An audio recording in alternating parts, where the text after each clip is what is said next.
Imagine this. You're texting her at night, and she's not replying. Not for an hour, not for 3. You know she saw it. You know her phone's in her hand because you saw her post a story 5 minutes ago. It wasn't directed at you. It was for everyone. And yet, your stomach twists as you wonder, did I say something wrong? Should I double text? Maybe she's testing me. Maybe I should just be more caring. You tell yourself you're just being thoughtful. You tell yourself women like attention, reassurance, gentleness, and maybe, just maybe, if you're kinder than every other man, she'll see your worth. So you double text, you send a little joke, you drop a compliment, and then silence. But it's not silence, it's punishment. Subtle, psychological punishment. She's not mad, she's not unavailable. She just learned something about you that you're willing to chase when she pulls away.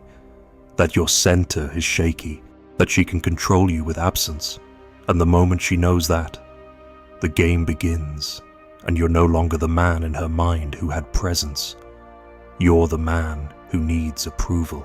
Let me tell you something most men don't want to hear. When you overplease a woman, you don't build love, you destroy respect. Because what she's testing always is the depth of your self-respect. Not your niceness, not your charm, not your ability to respond instantly or remember the color of her dress from 3 weeks ago. She's scanning for one thing. Will this man betray his own power just to win mine? And if the answer is yes, even once, she'll never see you the same again. Now, this doesn't mean you become cold, cruel, or withdrawn. It means you understand this. Most women don't want to lead emotionally. They want to feel you leading yourself. And a man who leads himself doesn't explain his worth. He doesn't earn his place through service. He doesn't appease silence with offerings. He doesn't overplease. But how do you know if you're doing it? Let's break the mask. You text her after she pulls away, even slightly. You say, let me know if you need anything when she's cold and distant. You cancel your night plans because she suddenly might want to hang out. You agree with things you don't believe in just to avoid tension. You wait for her to confirm your value by how affectionate she is that day. And worst of all, you mistake her withdrawal as a signal that you should increase effort. Let me be brutally honest with you, when a woman starts pulling away, she's not looking for you to chase. She's looking to see if you'll stay centered. If you don't, you pass her test, but in reverse. You confirm her suspicion that you're not who she imagined you to be. You lose your mystique. You collapse your own attraction. Now, I'm not telling you to play games.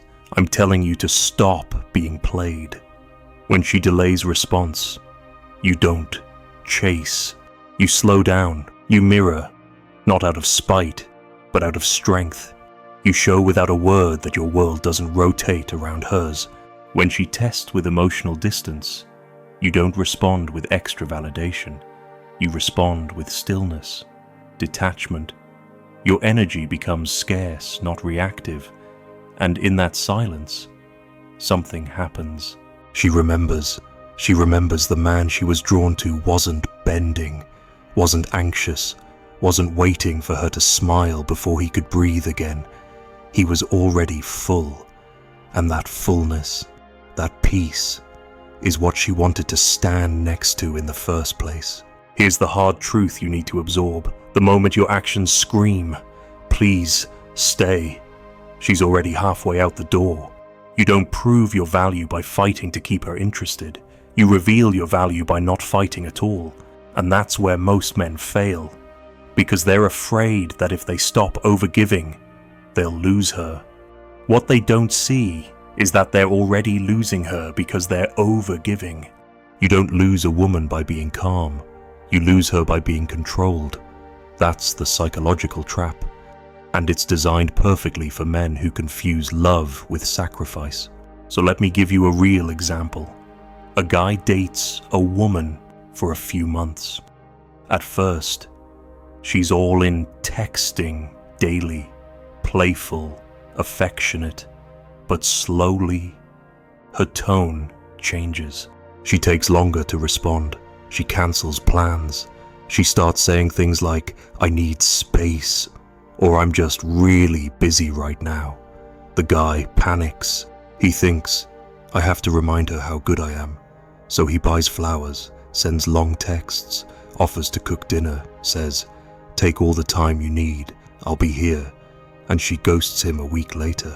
Why? Because he responded to pressure by folding. He showed her he had no edge, no frame, no mystery.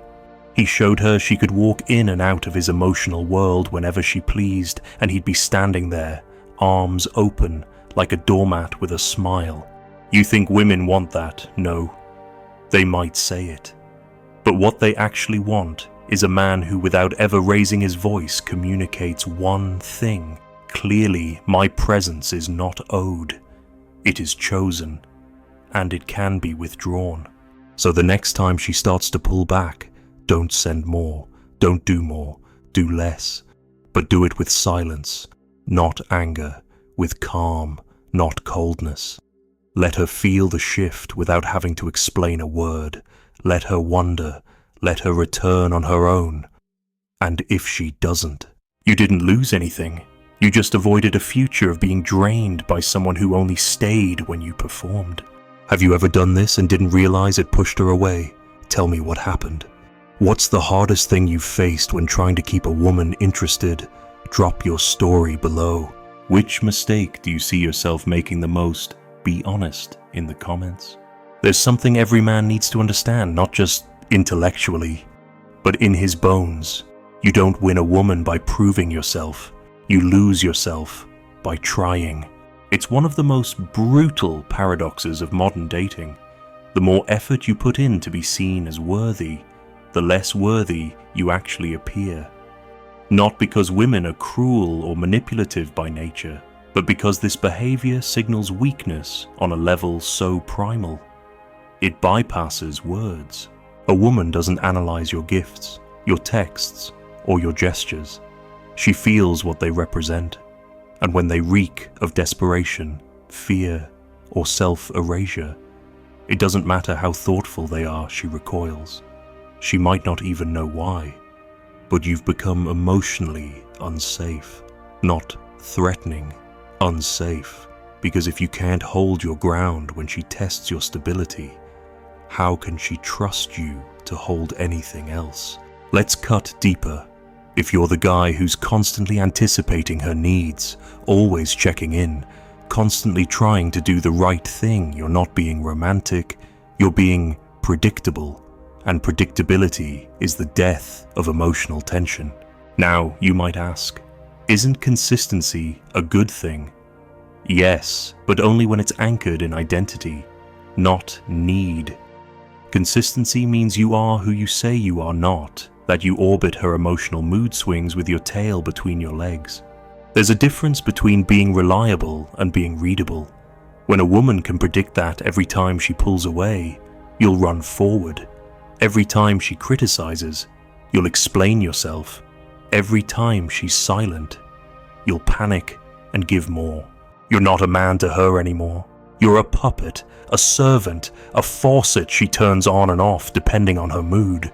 This isn't about being macho, it's about being undisturbed. And the strongest men, the ones who attract devotion, are disturbingly hard to shake. So let me give you another real-world example. A woman starts getting colder with her man. Not rude, just emotionally distant, less affectionate. She's slower to reply. She says she's tired when he asks to meet. The average man, operating on emotional survival, will increase effort. He'll plan a surprise date, send affirmations, tell her how much he appreciates her, maybe even suggest they talk things out. And that, right there, is where he falls into the trap. Because what she was really doing wasn't asking for attention. She was testing polarity. She needed to feel whether she was still with a man, not a mirror. Someone who radiates, not someone who reacts. And instead of standing still in himself, He became emotional and made the relationship about his fear of loss. Now, I'm not saying you ignore real emotional disconnection. I'm saying this. The moment your actions are fueled by fear of losing her, they lose power, and women can feel that energy. It's like a shift in the air. One day she looks at you, and the edge is gone. The calm confidence, the quiet mystery, the subtle defiance, it all melts into compliance. And even though you're still kind, attentive, loving, it starts to repulse her. Why? Because you're no longer holding the masculine pole. You're clinging, you're appeasing, and she feels that your world collapses if she disapproves. So what should you do instead?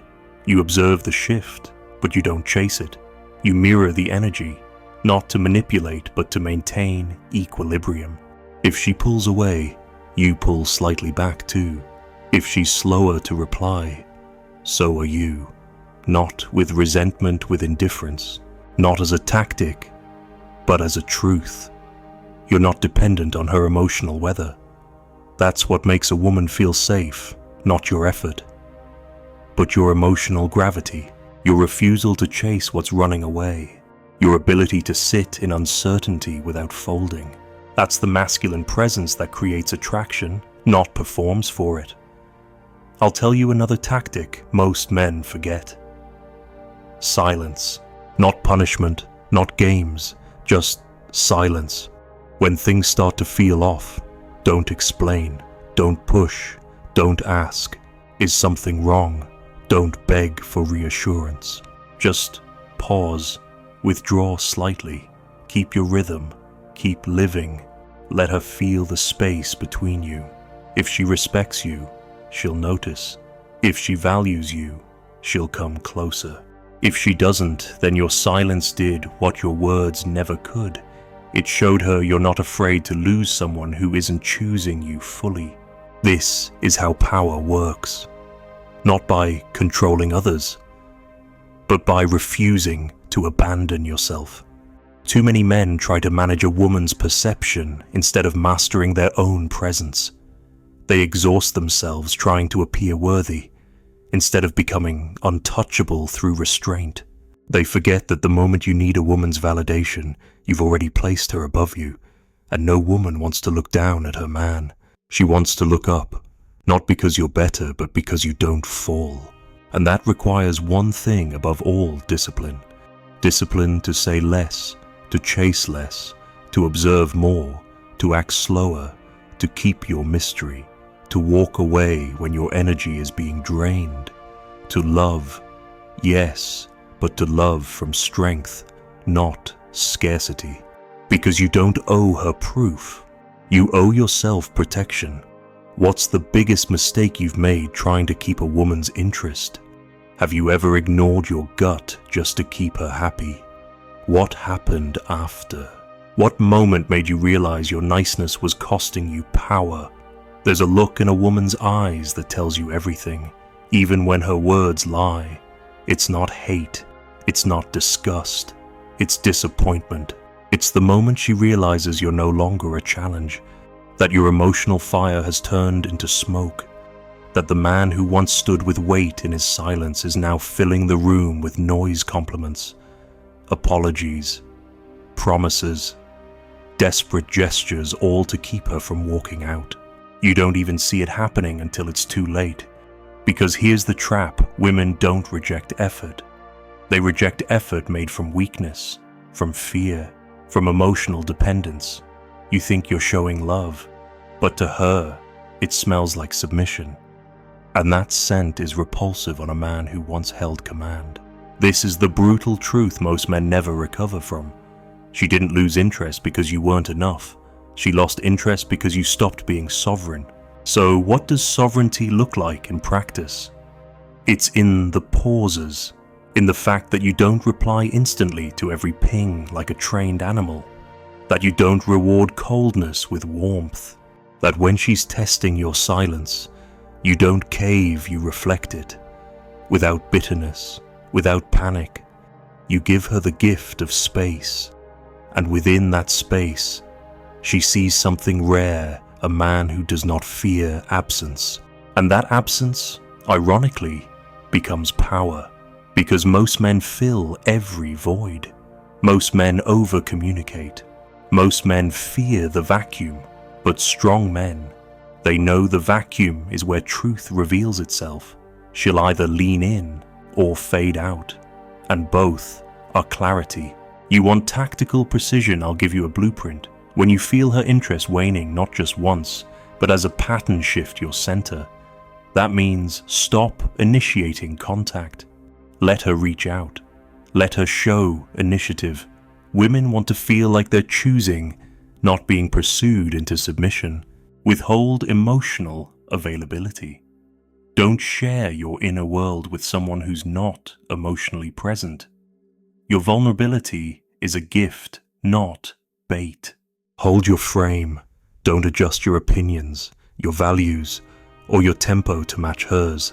If she says, "I feel like you're too distant," you say, "I move at the pace that's right for me." No apology, just truth. And most importantly, remove yourself when you're not being met. Not as punishment, as principle. You don't need to explain. You don't need closure. You don't need to chase the why. If she's not showing up, your answer is clear. And instead of spiraling into self-doubt, you rise in self-trust. Let me give you a story. A man I knew, smart, well-built, stable, dated a woman for 6 months. Things were good, until one day, she started talking about needing space. He panicked. He started texting more, asking what was wrong, telling her he could change, be more emotionally available, do better. And she pulled back further. He came to me, confused. I thought honesty and vulnerability were good. I thought showing effort mattered. I said, "It does, but only when it's given from strength." You gave from anxiety. You were no longer offering her your heart, you were offering your dignity on a plate. He fell silent. 2 weeks later, he stopped texting her. No drama, no blame, just silence. He focused on his life, his habits, his friends, his mission, and you know what happened. She reached back out, curious, nervous, saying she missed how safe he felt. And here's the twist, he didn't want her anymore. Because something inside him had shifted. He had reclaimed his edge, his clarity, and once you've tasted that kind of self-respect, begging for love tastes like poison. This is the shift every man must make. From the boy who performs to be liked, to the man who holds, who waits, who walks when needed and never flinches. Because true masculine energy doesn't overextend. It pulls inward, it grounds, it moves slowly. It's not in a rush to be understood or accepted. It's not desperate for validation. It sits, it breathes, it commands respect without asking. That's what women crave even if they don't say it. Not the loud alpha, not the perfect gentleman. The man whose silence feels heavier than another man's affection. The man who says less but means more. The man who knows this truth. If your energy needs to be explained, it's already been devalued. So next time she grows cold, you grow still. Not as a tactic, but as your nature. You don't give more. You don't react. You don't negotiate. You watch, and you let her feel your absence like a mirror. Some women will run. Let them. You didn't lose them. You just refuse to shrink. And others, the rare ones, will feel something stirring. A respect, a desire, a sense of, this man doesn't need me. He chooses me. That's the difference between attraction and addiction. Addiction comes from chasing validation. Attraction comes from standing still in your truth. What's your story? Have you ever pulled back and noticed her chasing harder? Have you ever let your silence speak instead of your words? What happened? What's one thing you'll stop doing, starting today? Here's a hard truth most men never hear, not from their fathers, not from their friends, not even from other men who've lived it. You don't get respect by giving everything. You get respect by knowing what not to give. The men who are constantly trying to prove they're good enough, worthy enough, loving enough, they're playing a game they were never supposed to enter. Because in that game, the more you give, the less you're valued. And the tragedy is, most of you learned this the hard way. You grew up thinking being a good man meant giving. It meant staying when she's distant, texting when she's cold, supporting her when she's dismissive. You thought love means never giving up. So you stayed through emotional whiplash, hot and cold games, half-hearted attention. And what did it cost you? Your edge, your clarity, your energy. See, a man doesn't become powerful by pleasing women. He becomes powerful by becoming a man he himself respects. That's where it starts. That's where it always starts. Because if you don't respect yourself, she won't either, no matter how many dinners you buy or how attentive you are. And here's where it gets worse. The more effort you give in hopes of getting her affection, the more emotionally predictable you become. And the second a woman can predict how you'll react, especially under pressure, you become less magnetic, not less valuable as a person, less exciting as a presence. Because masculine energy is not just about leadership or confidence. It's about emotional containment. It's about being able to feel pressure without bursting, to experience confusion without reaching for reassurance, to sit in the unknown without scrambling for control. That's what women test. They don't always do it consciously, but they do it every time. She'll pull away just to see if you chase. She'll get cold just to see if you beg. She'll disagree sharply just to see if you fold. And if you do, you're no longer the man she admired. You're the man she manages. Let's say you're dating. Things are going well. One night she cancels a plan. No explanation, just can't make it tonight. Sorry.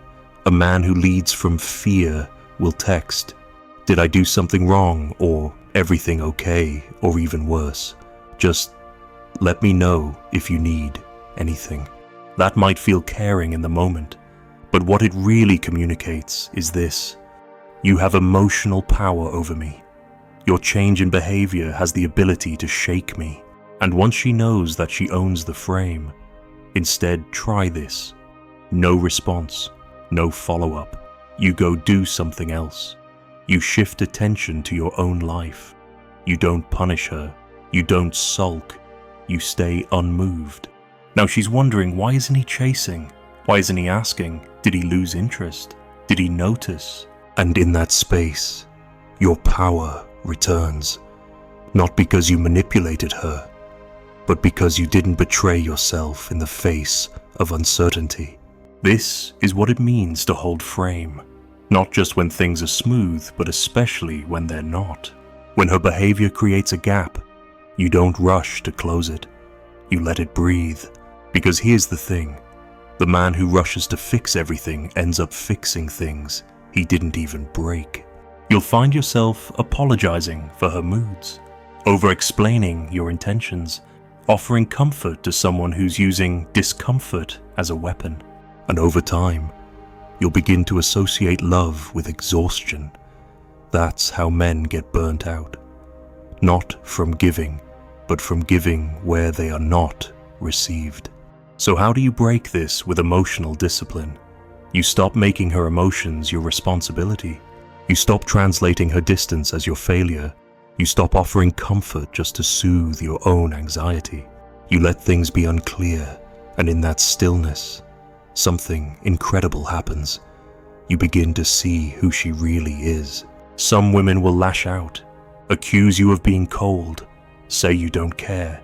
Not because you don't love, but because you stopped feeding the cycle that kept her emotionally in control. Others will lean in, ask what's wrong, feel the shift, respect the fact that you are not movable just because her mood shifted. That's polarity. That's masculine containment. That's what creates actual intimacy, not forced connection, but earned alignment. Because the truth is, when a man overgives, he ends up resenting the very woman he's trying to impress. And when that resentment builds, so does his weakness. He becomes passive-aggressive, needy, bitter, all because he tried to buy love with effort and now feels robbed. But a strong man, he gives nothing unless it aligns with his values, not his fears. He doesn't overplease. He leads, or he leaves. Have you ever apologized for things you didn't even do, just to keep the peace? Have you ever felt tired trying to earn someone's affection? What happened when you finally pulled your energy back? And now, here you are, sitting in the ruins of your own effort, wondering why the more you tried, the less she cared. Why your kindness didn't matter. Why your patience, your understanding, your softness, all the things you were told women wanted only made her colder. You weren't wrong for loving her. You were wrong for abandoning yourself in the process. This is where most men break, not from heartbreak itself, but from the quiet humiliation of realizing they gave everything for nothing. That they held her when she was falling apart only to be left alone when they needed someone to hold them. But the worst betrayal wasn't hers, it was yours. You betrayed the man you were supposed to become, the one who didn't flinch, who didn't bend, who didn't pour himself out for someone who only gave in half sips. So here's the final truth. Strong men never overplease, not because they don't care, but because they do. They care about their time. They care about their energy. They care about their purpose, their peace, their values. They care about themselves enough to not chase what doesn't nourish them. They know that love given without boundaries becomes sacrifice. That attention given without reflection becomes addiction. That effort poured into an indifferent woman becomes emotional suicide. Strong men give, but only to the deserving. They stay, but only where they are respected. They listen, but never to manipulation. They do not explain their worth. They do not argue for space. They do not tolerate being almost enough, because a strong man has seen the cost. He's seen what happens when you trade self-respect for temporary closeness, when you agree to be a backup plan, when you show up even when she doesn't and convince yourself it's noble. It's not noble, it's needy. You are not a fixer. You are not a therapist. You are not an emotional vending machine waiting to be shaken into giving more. You are a man, a presence, a standard. And from this moment on, that's the energy you walk with. So when a woman pulls away, you don't chase, you observe, you adjust, you mirror. And if she continues to disrespect, you walk. Not with drama, not with rage, with silence. The kind of silence that speaks louder than words. The kind of silence that says, I don't need you to see me. I already see myself. And in that moment, the game ends, because she can't manipulate what doesn't move. She can't guilt a man who doesn't self-abandon. She can't trap a man who's not afraid to walk alone. She can't own a man who's already claimed himself. This is your power. It's not in how loudly you love. It's in how quietly you refuse to be disrespected. She won't always tell you when she's testing you. She won't announce when she loses respect. She won't admit when she's trying to control you. But your job is not to decode her. Your job is to stay rooted, unmoved, until the right woman recognizes what you've become. Not a pleaser, not a savior, not a servant, but a man with a full spine and a full heart. One who gives only when he's met with grace. One who stays only where he's safe. One who leads with clarity and walks away with calm. Because that's what makes you attractive. That's what makes you rare. That's what makes you free. And when she realizes she can't manipulate you when your silence is stronger than her noise, when your absence speaks more than your affection ever did, she won't forget you. Because you weren't broken. You were just done bending. She didn't break you. She revealed what you were too afraid to protect.